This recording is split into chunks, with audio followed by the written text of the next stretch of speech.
Hello everyone and welcome to my YouTube channel science unlimited. आज जो हम लोग पढ़ने वाले हैं वो है क्रोमोसोमल अल्टरेशंस। क्रोमोसोमल अल्टरेशंस जो हैं इसको हम लोग क्रोमोसोमल म्यूटेशन भी बोलते हैं।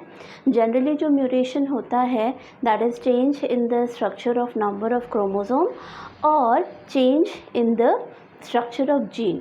तो अगर जीन का स्ट्रक्चर चेंज हुआ है तब हम उस तरीके के म्यूटेशन को पॉइंट म्यूटेशन बोल देते हैं। लेकिन आज जो हम लोग पढ़ने वाले हैं वो है chromosomal mutation. Chromosomal mutation actually में अगर क्रोमोसोम के नंबर में या स्ट्रक्चर में कोई चेंज होता है तो इस तरीके के चेंजेस को हम लोग क्रोमोसोमल म्यूटेशन भी बोलते हैं, क्रोमोसोमल अल्टरेशन भी बोलते हैं, या कई बुक्स में क्रोमोसोमल एबरेशन भी लिखा रहता है। तो तीनों का मतलब जो है सेम होता है। देखेंगे कि म्यूटेशन में दो तरीके के म्यूटेशन होते हैं। इफ़ यू से कि क्रोमोसोम का चेंज, तो क्रोमोसोम में एक तो क्रोमोसोम का नंबर में चेंज हो सकता है, change in the number of chromosome. दूसरा उसके स्ट्रक्चर में चेंज हो सकता है, change in the structure of chromosome. ठीक, तो सबसे पहले देखते हैं अगर क्रोमोसोम के नंबर में चेंज होता है तो उसको क्या बोलते हैं। If any change is occurring in the number of chromosome, that particular change is known as heteroploidy. हेटेरोप्लॉइडी। इस हेटेरोप्लॉइडी को आप दो भागों में डिवाइड कर सकते हैं। प्लस पहला आपका हो गया यूप्लॉइडी और दूसरा है एनयूप्लॉइडी। Euploidy and aneuploidy.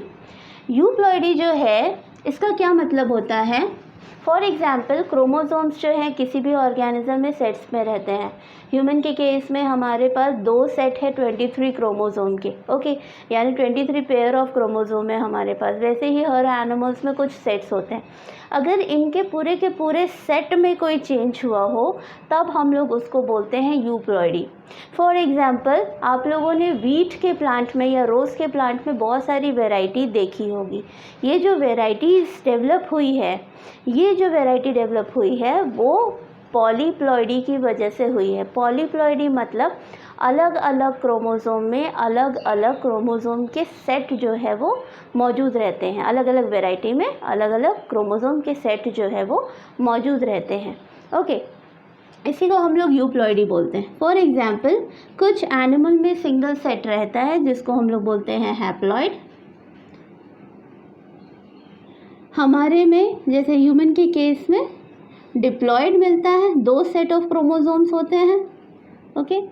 कईयों में आपको 3 सेट ऑफ क्रोमोसोम दिखाई देंगे, कुछ प्लांट्स में भी। This condition is known as triploid, then tetraploid,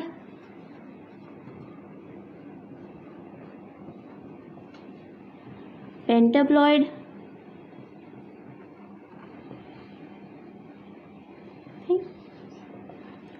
and so on. तो इस कंडीशंस को हम लोग जहाँ पर मोर देन 2 प्लॉइड्स दिखाई देते हैं हम लोग इसको पॉलीप्लॉइडी की कंडीशन बोलते हैं।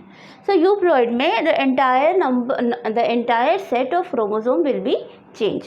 लेकिन यहाँ पर एन्यूप्लॉइडी में क्या होता है, एन्यूप्लॉइडी में अगर क्रोमोसोम का पूरा सेट है, जैसे हमारे में है 23 pair of chromosome, 23 pair of chromosome में पूरा का पूरा पेयर में चेंज नहीं होगा। हो सकता है 23 पेयर में एक और ऐड हो जाए, 2 और ऐड हो जाए, ज़्यादा 1-2 क्रोमोसोम ज़्यादा हो जाए या 1-2 क्रोमोसोम कम हो जाए। ऐसी कंडीशन में इसको हम लोग कहते हैं एन्यूप्लॉइडी, ओके। अब एन्यूप्लॉइडी में 2 प्रकार की कंडीशन आपके पास आ जाती है। पहला है अगर क्रोमोसोम का नंबर यूजुअल से बढ़ जाए। फॉर एग्जांपल हमारे में 23 पेयर ऑफ क्रोमोसोम है तो 23 की जगह हमारे पास हो जाए 23 + 23 46 क्रोमोसोम है तो 47 हो जाए या 48 हो जाए, इस तरीके की कंडीशन आ जाएगी। तब हम लोग उसको बोलेंगे हाइपरप्लॉइडी, मतलब क्रोमोसोम का हाइपरप्लॉइडी, यानी क्रोमोसोम का जो नंबर है वो बढ़ गया, राइट। अगर जस्ट इसका उल्टा हो जाए तो सेकेंड टाइप आपका होता है हाइपोप्लॉइडी। ओके, हाइपोप्लॉइडी एंड हाइपरप्लॉइडी, दो कंडीशंस आती है।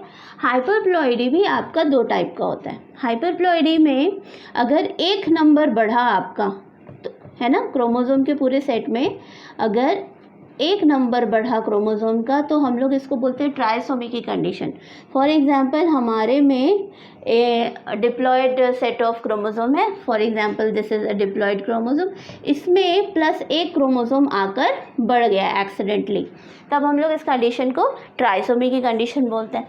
ना नेक्स्ट है आपका, अगर दो क्रोमोसोम आकर बढ़ जाएगा, तो अगर दो क्रोमोसोम आकर बढ़ेगा तो इसको हम लोग बोलते हैं टेट्रासोमी।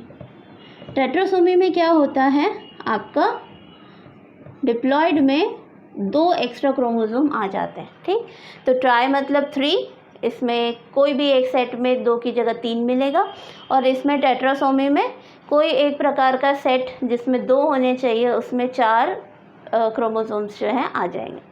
नेक्स्ट है आपका हाइपोप्लॉइडी। हाइपोप्लॉइडी में क्या होता है, क्रोमोसोम्स जो है वो यूजुअल से कम हो रहे हैं, यानी अगर आपके पास 2n diploid number of set है तो इसमें से एक क्रोमोसोम जो है माइनस हो जा रहा है। ऐसी कंडीशन को हम लोग बोलते हैं मोनोसोमी। ओके, मोनोसोमी के केस में क्रोमोसोम की संख्या जो है वो एक कम मिलेगी एंटायर सेट में। इसी में ही दूसरा टाइप होता है आपका नल्लीसोमी। अगर दोनों सिस्टर क्रोमोसोम्स जो हैं वो दोनों के दोनों गायब हो जाए, पूरा का पूरा, जैसे अगर 23 आपके क्रोमोसोम है पेयर में, तो पूरा का पूरा एक पेयर गायब हो जाए, यानी दोनों क्रोमोसोम उसके गायब हो जाए, तब हम लोग इसको बोलते हैं नल्लीसोमी। तो नल्लीसोमी की कंडीशन में 2n-2 की कंडीशन आ जाती है। तो ये तो है कि क्रोमोसोम का जब नंबर चेंज होता है तो किस तरीके से आपको क्रोमोसोमल एब्रेशंस के टाइप मिलते हैं। Now why this number is changing, क्यों इस ऐसा होता है कि ट्राइसोमी में एक क्रोमोसोम बढ़ गया, ये क्रोमोसोम आता कहाँ से है, या 2 क्रोमोसोम बढ़ गया, ये 2 क्रोमोसोम्स कहाँ से आते हैं, देन मोनोसोमी में एक कम क्यों हो जाता है, देन नलीसोमी में एक कम क्यों हो जाता है, what is the main reason behind such kind of ऑल्टरेशंस।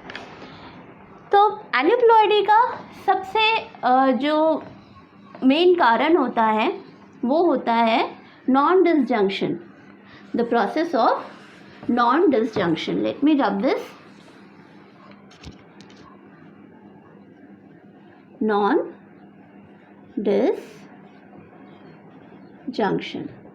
Okay, non disjunction. अब आप लोगों को अगर माइटोसिस की प्रोसेस याद है या मियोसिस की प्रोसेस याद है, तो during the formation of egg and sperm, जो कि मियोसिस से बनता है, उसमें क्या होता है, क्रोमोसोम की जो संख्या है वो आधी हो जाती है। इफ़ यू सी मेटाफेज में हमारे पास सारे के सारे जो क्रोमोसोम हैं वो इक्वेटोरियल प्लेन पे आ जाते हैं, राइट। यहाँ पर सेंट्रोमियर में कुछ बाइंडिंग प्रोटीन्स होते हैं जो मेटाफेज के टाइम पर लेट मेटाफेज में टूटते हैं, और इसकी वजह से ये क्या होता है, दोनों जो क्रोमैटिड्स हैं वो ब्रेक डाउन हो जाते हैं और 2 अपोजिट पोल में चले जाते हैं। ठीक, if you see this is a human egg mother cell, तो इसमें क्या होगा, यहाँ पर 23 क्रोमोसोम चले जाएंगे और यहाँ पर 23 क्रोमोसोम्स चले जाएंगे, राइट। और बाद में ये ब्रेक होके नॉर्मल केस में इस तरीके से डॉटर सेल का फॉर्मेशन होगा, फॉर एग्जांपल। ठीक, 23 यहीं पर एक प्रॉब्लम होती है कि यहाँ पर जो प्रोटीन है, अगर किसी कारणवश ये टूट ना पाए, है ना, इसमें जो डिसजंक्शन हो रहा है, इसका जो टूटना है जिसको डिसजंक्शन बोलते हैं, वो ना हो पाए, तब इस कंडीशन में क्या होता है, ये दोनों के दोनों जो क्रोमैटिड्स हैं वो एक ही तरफ चले जाएंगे। ये दोनों के दोनों क्रोमैटिड्स क्या हो रहे हैं, इस वाले डॉटर सेल में सपोज चले जाएंगे, तो इसमें क्या होगा, आपके पास जो ये N है, एक 23 क्रोमोसोम्स है, उसमें एक क्रोमोसोम बढ़ जाएगा, राइट। और वहीं दूसरे सेल में क्या होगा, यहाँ पर आपका एक क्रोमोसोम जो है वो घट जाएगा, क्योंकि ये जो क्रोमैटिड्स है वो इधर जाने की बजाय नीचे आ गया, राइट। नाउ अब सपोज ये वाला एग अगर 23 क्रोमोसोम वाले स्पर्म से फ्यूज़ होता है, राइट, तो ये जो ज़ाइगोट का फॉर्मेशन होगा यहाँ पर, दिस ज़ाइगोट विल बी 46 - 1, ठीक।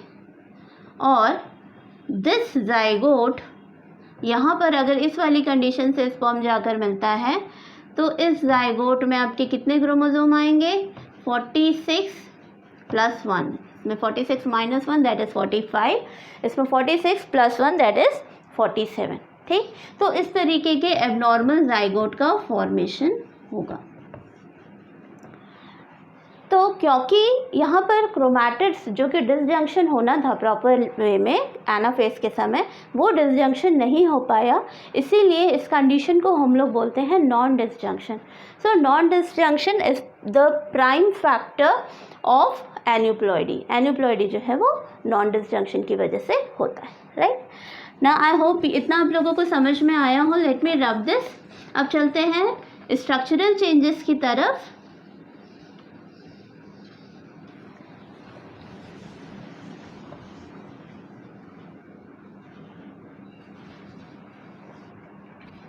Okay, change in the structure of chromosome.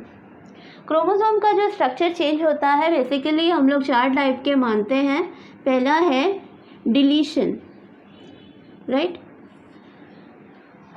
Meiosis के समय या माइटोसिस के समय जो चेंजेस आते हैं क्रोमोसोम के नंबर में, जो चेंजेस आते हैं वो उसका मेन चीफ कारण आपका नॉन डिसजंक्शन होता है, अभी हम लोगों ने पढ़ा। लेकिन अगर आप स्ट्रक्चर की बात करें तो स्ट्रक्चर जो है ये जनरली जो है ये कब होता है, जब आपका रेप्लिकेशन हो रहा हो। डीएनए रेप्लिकेशन के समय में प्रूफ रीडिंग एक्चुअल में होती ज़रूर है, लेकिन फिर भी रेप्लिकेशन के समय में ओकाज़ाकी फ्रेगमेंट्स बनते हैं। ये बहुत टीडियस प्रोसेस है और इसमें चांसेस होते हैं इस तरीके के क्रोमोसोमल म्यूटेशन के, स्ट्रक्चरल म्यूटेशन के। तो इसमें पहला म्यूटेशन आपका आ जाता है डिलीशन। डिलीशन का मतलब होता है क्रोमोसोम का एक पार्ट जो है, part of chromosome is deleted, वहाँ से वो हट गया है, राइट। अब ये डिलीशन भी आपके 2 प्रकार के हो सकते हैं। पहला आपका होता है terminal deletion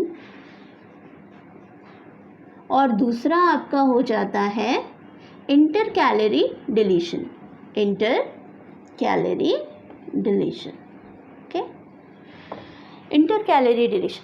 now terminal deletion क्या है? If you see this is your chromosome, right, और इस क्रोमोसोम का यहाँ का पार्ट डिलीट हो गया या यहाँ का पार्ट डिलीट हो गया, दोनों में से किसी एक एंड का पार्ट इसका अगर डिलीट हो जाता है और ये क्रोमोसोम छोटा रह जाता है तो इसको हम लोग बोलते हैं टर्मिनल डिलीशन, राइट, जहाँ पर एंड पार्ट जो है वो निकल गया है किसी वजह से।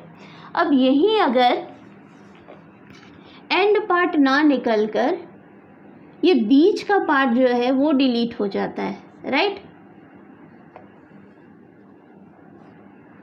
ये अगर बीच का पार्ट डिलीट हो गया कोई भी, तो इस तरीके के डिलीशन को हम लोग बोलते हैं इंटरकैलरी डिलीशन, राइट। तो terminal deletion and intercalary deletions are the 2 types of deletions. Now next type of structural mutation या structural changes in the chromosome is duplication.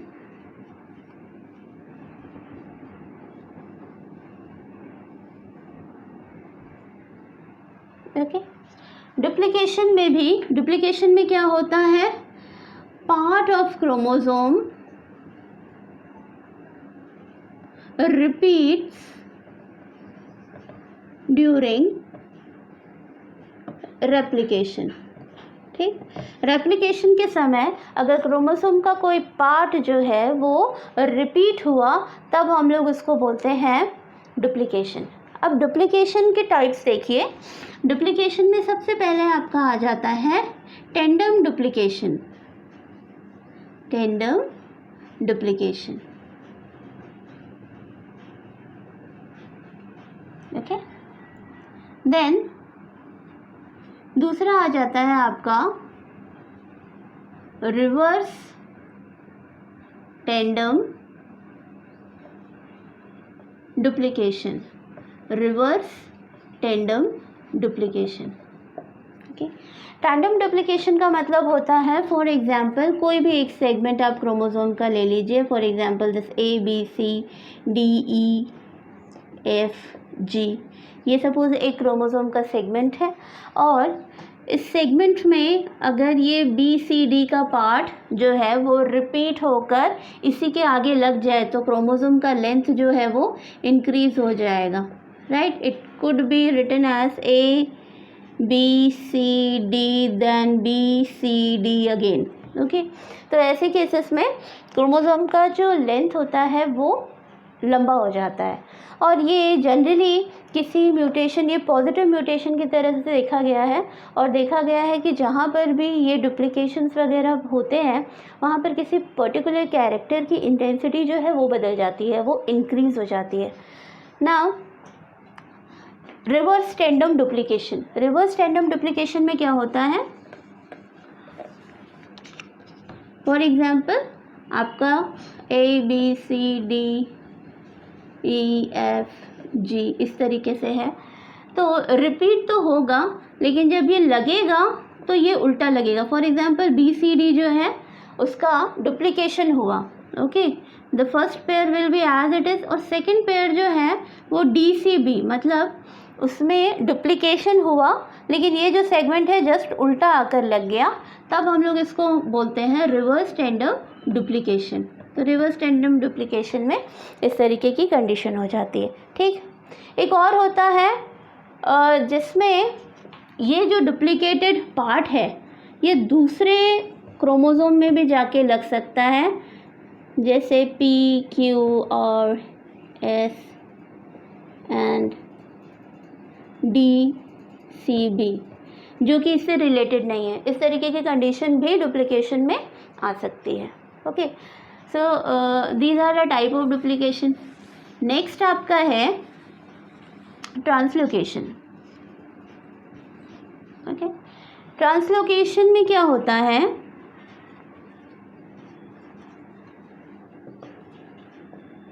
Chromosome का एक पार्ट जो है, part of chromosome shifted to other chromosome. Chromosome का एक part टूटकर दूसरे chromosome में अगर जाकर लग जाए तब हम लोग उसको बोलते हैं translocation. Translocation could be of two types again. पहला जो है उसको हम लोग बोलते हैं सिंपल ट्रांसलोकेशन, सिंपल ट्रांसलोकेशन, और दूसरा होता है आपका रेसिप्रोकल ट्रांसलोकेशन, ठीक। फॉर एग्जांपल यहाँ पर 2 पेयर क्रोमोसोम हैं और यहाँ पर 2 पेयर क्रोमोसोम है। अगर इस क्रोमोसोम का कोई पार्ट निकल के दूसरे क्रोमोसोम में चला गया तब हम लोग उसको बोलेंगे this is a simple translocation. और अगर ये जो है ये जस्ट इसका ऑपोजिट भी, इस क्रोमोसोम का भी एक पार्ट निकल के पहले क्रोमोसोम में जाकर अटैच हो गया, राइट। तो यहाँ पर क्या हो रहा है, ये दोनों एक दूसरे से एक एक पार्ट जो है वो एक्सचेंज कर रहे हैं। तो जहाँ पर एक्सचेंज होगा उसको हम लोग बोलेंगे रेसिप्रोकल ट्रांसलोकेशन, ओके। ये रेसिप्रोकेट कर रहे हैं एक दूसरे के काम को। सो ये 2 प्रकार के ट्रांसलोकेशन हो गए। नेक्स्ट आपका लास्ट वन आता है इन्वर्जन।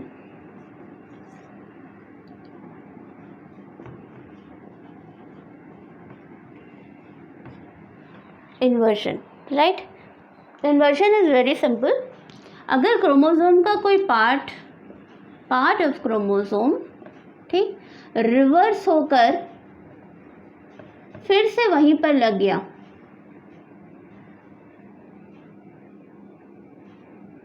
फिर से वहीं पर लग गया, reverse and rejoin in the chromosome, ठीक, rejoins in the chromosome, then this type of mutation is known as inversion, right. Inversion के भी आपके दो टाइप्स होंगे।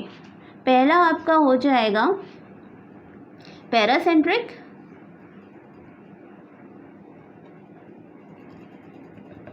पैरासेंट्रिक इन्वर्शन, और दूसरा आ जाता है आपका pericentric, pericentric inversion, right. Paracentric inversion क्या होता है? For example, I hope this is visible, ये एक आपका क्रोमोसोम हुआ, क्रोमोसोम में ये सेंट्रोमियर हुआ। अगर सेंट्रोमियर किसी इन्वर्जन में इन्वॉल्व नहीं है, अगर यहाँ से एक पार्ट जो है वो घूम कर फिर यहीं पर लग गया, ए बी सी के जगह बी सी डी करके लग गया, या फिर ये चीज़ यहाँ पर हुई, यानी सेंट्रोमियर इसमें इन्वॉल्व नहीं है, तब हम लोग उसको बोलेंगे पैरासेंट्रिक इन्वर्जन, राइट।